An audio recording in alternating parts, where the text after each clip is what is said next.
पानी, ये हमारी सबसे बेसिक नीड है जिसके बिना लाइफ को इमेजिन करना इम्पॉसिबल है। हमारे शरीर भी 70% वाटर से ही बना होता है, इसलिए अगर शरीर में पानी की जरा भी कमी होती है तो शरीर में प्रॉब्लम का जन्म हो जाता है। इसलिए कहा जाता है कि ज्यादा से ज्यादा पानी पीना चाहिए। तो क्या सच में एक्सेसिव वाटर हमारी बॉडी के लिए ठीक है? जी नहीं, बल्कि ये एक्सेसिव वाटर बॉडी में कई परेशानियों की वजह बन सकता है। और आज ऐसी ही 6 मिस्टेक्स मैं आपको बताने वाला हूं जो आप पानी पीते वक्त करते हैं, लेकिन आपको उनके नेगेटिव इम्पैक्ट्स के बारे में नहीं पता होता। तो कौन से हैं ये 6 बिगेस्ट मिस्टेक्स, आइए जानने की कोशिश करते हैं। नमस्कार दोस्तों, मैं हूं आपका दोस्त साथी डॉक्टर सेहत जोशी और एक बार फिर हाजिर हूं एक नई और इंफॉर्मेटिव वीडियो के साथ। और आज का हमारा टॉपिक होने वाला है वाटर का सही से कंजप्शन करना और कुछ गलत तरीकों को स्किप करना। तो सबसे पहली मिस्टेक की बात करूं तो वो है एक्सेसिव वाटर। अधिकता किसी भी चीज की अच्छी नहीं होती, फिर वो चाहे पानी ही क्यों ना हो। अगर आप एक्सरसाइज, वर्कआउट वगैरह करते हैं, साइकिलिंग, वॉकिंग या आपके हैबिट में शामिल है, इन सब एक्टिविटीज में स्वेट, पसीना ज्यादा निकलता है, या आप इलेक्ट्रोलाइट्स का कंजप्शन ज्यादा मात्रा में करते हैं, या फिर आप सी सॉल्ट ज्यादा क्वांटिटी में ले रहे हैं और पानी भी अच्छी खासी मात्रा में पी रहे हैं, तो इससे भी प्रॉब्लम हो सकती है, क्योंकि इससे शरीर में जो इलेक्ट्रोलाइट्स होते हैं वो पतले हो सकते हैं, खास तौर से नमक, और इसे हाइपोनेट्रीमिया की कंडीशन जन्म ले सकती है। इस स्थिति में आपकी बॉडी में इलेक्ट्रोलाइट्स की कमी होने लगती है, पर्याप्त मात्रा में सोडियम ब्लड में नहीं मिल पाता और इस तरह डिहाइड्रेशन की समस्या देखने को मिलती है। शरीर में पानी की कमी हो जाती है, यानी ज्यादा पानी पीना भी शरीर में डिहाइड्रेशन को जन्म दे सकता है।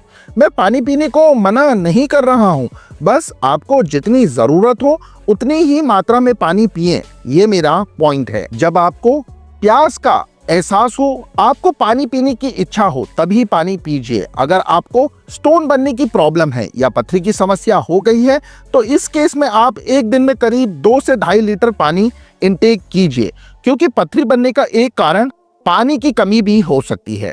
इसलिए इससे बचने के लिए प्रॉपर क्वांटिटी में पानी पीजिए, जिससे पथरी होने के चांसेस लगभग ना के बराबर होंगे।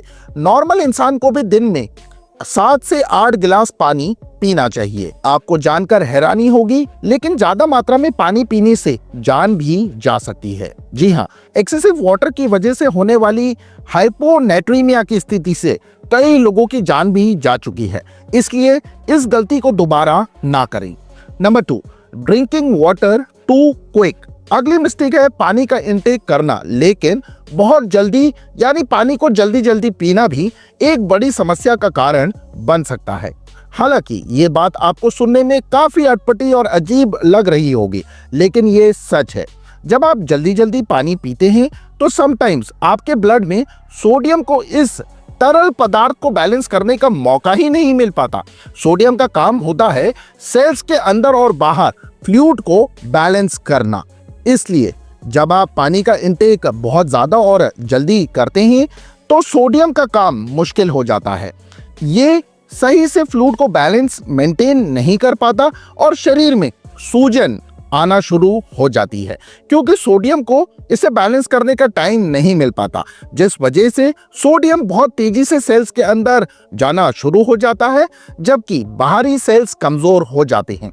इसलिए बैलेंस बनाकर रखना बहुत जरूरी होता है। जब भी आप पानी पिए तो ध्यान रखें कि पानी को आराम से स्लोली पिएं, जिससे सेल्स में सोडियम और फ्लूइड के बीच का जो तालमेल है वो सही बना रहे और पानी आपको नुकसान की बजाय फायदा पहुंचाएगा।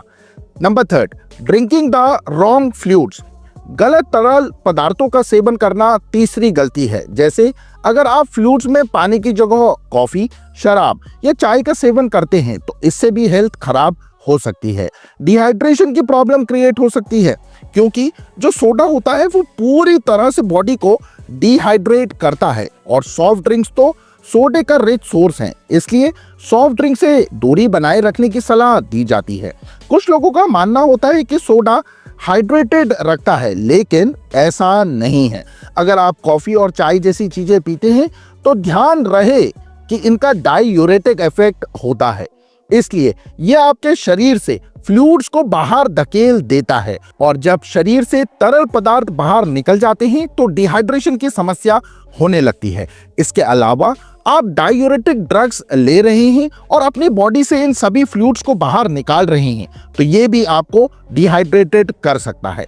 इसलिए आप क्या इनटेक कर रहे हैं वो आपके हेल्थ के लिए सही है या नहीं, इसका भी आपको ध्यान रखना होगा और जो चीज़ शरीर को नुकसान दे उसे छोड़ देना ही बेहतर है। अगर आप ऐसे इन्वायरमेंट में रहते हैं जहाँ का तापमान बहुत ज़्यादा गर्म है तो फिर आपको ज़्यादा फ्लूइड्स को इनटेक करना चाहिए। इसके अलावा अगर आप एक्सरसाइज करते हैं जिस वजह से पसीना ज़्यादा बहता है तो इस केस में भी आपको पानी ज़्यादा मात्रा में पीना चाहिए। डायरिया, वॉमिटिंग जैसी कंडीशंस में भी पानी की कमी हो जाती है। स्वाभाविक सी बात है कि ऐसी स्थिति में भी आपके शरीर को ज़्यादा तरल पदार्थों की आवश्यकता होती है और इनकी वजह से पानी की कमी भी हो जाती है। अगर आपने कीटोजेनिक डाइट को फॉलो करना शुरू किया है तो इसमें भी आपको बातों का कुछ खास ख्याल रखना होगा। कीटोजेनिक डाइट लेते वक्त अगर आप एडिशनल फ्लूइड्स डंप कर रहे हैं तो इसे भी कई सारी समस्या देखने को मिल सकती हैं, क्योंकि पहले से ही आपकी मसल्स और लीवर में मौजूद शुगर अच्छे क्वांटिटी में फ्लूइड्स को जमा करके रखती है। हर स्टोर किए गए ग्लूकोज के पर ग्राम के लिए आप 3 ग्राम पानी स्टोर कर रहे हैं। इसलिए जब आप हाई कार्बोहाइड्रेट्स लेते हैं तो शरीर में फ्लूइड्स की मात्रा बहुत ज़्यादा बढ़ जाती है और जब आप कार्ब्स को कम करना स्टार्ट करते हैं तो ये फ्लूइड्स शरीर से बाहर निकलने लगते हैं।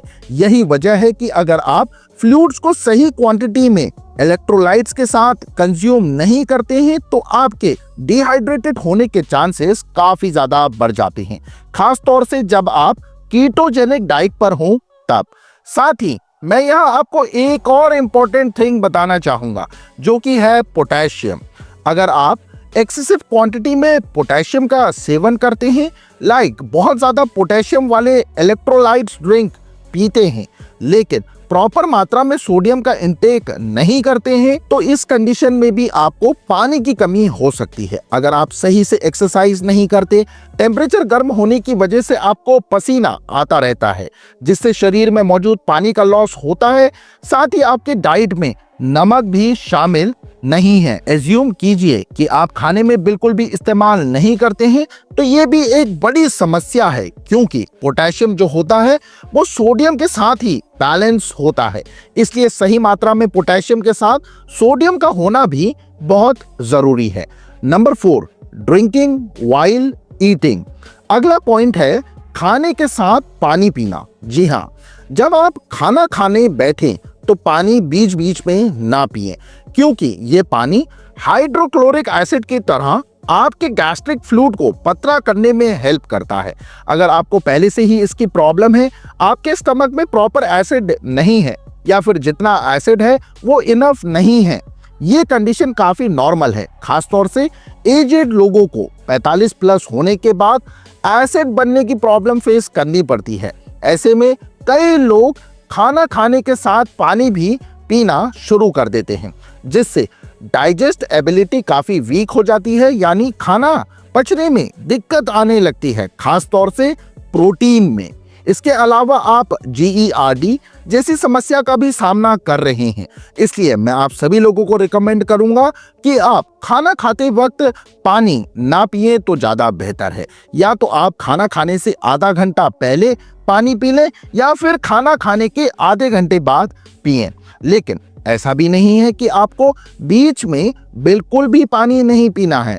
अगर आपको प्यास लगती है तो आप पी सकते हैं, ऐसी कोई रेस्ट्रिक्शन नहीं है। लेकिन हाँ, अगर शरीर में पहले से ही गैस्ट्रिक जूसेस की कमी है तो फिर पानी पीने से प्रोटीन की डाइजेस्टिव एबिलिटी वीक होने का खतरा हो सकता है। इसलिए आप अपनी कंडीशन के अकॉर्डिंग फैसला करें। Number 5, drinking cold water. Next point है ड्रिंकिंग कोल्ड वाटर, ठंडा पानी। अगर आप बहुत ज़्यादा ठंडा पानी पीते हैं तो ये आगे जाकर आपके लिए परेशानी का सबब बन सकता है, क्योंकि ज़्यादा ठंडा पानी हमारी वेगस नर्व को बुरी तरह से प्रभावित कर देता है। हालांकि ठंडा पानी आज एक नॉर्मल बात है, मैक्सिमम लोग कोल्ड वाटर ही पीते हैं और इससे उन्हें कोई प्रॉब्लम नहीं होती है। लेकिन यहाँ मैं उन लोगों को ठंडे पानी से दूर रहने की सलाह दे रहा हूँ जिनका डाइजेस्टिव सिस्टम ऑलरेडी वीक है। जैसे कुछ लोगों को बहुत ज्यादा स्वेलिंग, सूजन रहती है, पाचन संबंधी समस्याओं का उन्हें सामना करना पड़ता है और ऐसे में वो कोल्ड वाटर, ठंडे पानी का अगर इंटेक करते हैं तो इससे वेगस नर्व और ज्यादा स्लो डाउन हो सकती हैं, जो कि मुख्य रूप से डाइजेशन का काम ही करती हैं। Number 6, drinking tap water. Last but not least point is drinking tap water, यानी नल का पानी पीना। नल का पानी वैसे तो पूरी तरह से सुरक्षित माना जाता है और पहले तो लोग इसी को उपयोग में लेते थे, लेकिन आज के समय में यह पानी पहले के मुकाबले ना तो साफ होता है और ना ही सेफ होता है। इसमें कई तरह के हानिकारक चीजें शामिल होती हैं जो हेल्थ को बुरी तरह से इफेक्ट कर सकती है, लाइक ग्लाइफोसेट, जिसमें केमिकल्स की मौजूदगी होती है। जीएमओ, जेनेटिकली मॉडिफाइड ऑर्गेनिजम्स को खाद्य पदार्थों के साथ शामिल किया जाता है। इससे आपके माइंड में फर्टिलिटी हार्मोन्स प्रभावित होते हैं। कुछ ऐसे केमिकल्स भी होते हैं जिनसे कैंसर का खतरा बना रहता है। जब आप नल का पानी पीते हैं तो आपकी बॉडी में बहुत सारे नैनो साइज के पार्टिकल्स भी पहुंच जाते हैं जो कि प्लास्टिक के छोटे छोटे कण होते हैं। इसलिए अगर नल का पानी आप इस्तेमाल कर भी रहे हैं तो इसे पहले फिल्टर करें और फिर इसका सेवन करें। मैं तो आपसे कहूंगा कि आप पहले पानी को बॉईल कीजिए, खूब उबालें, फिर उसके बाद फिल्टर करने के बाद आप इसको इस्तेमाल करें।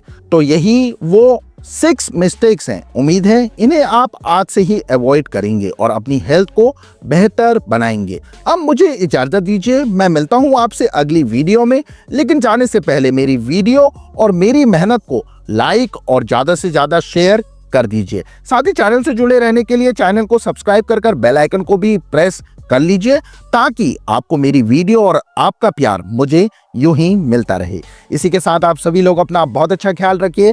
Take care everyone. धन्यवाद। Thanks for watching.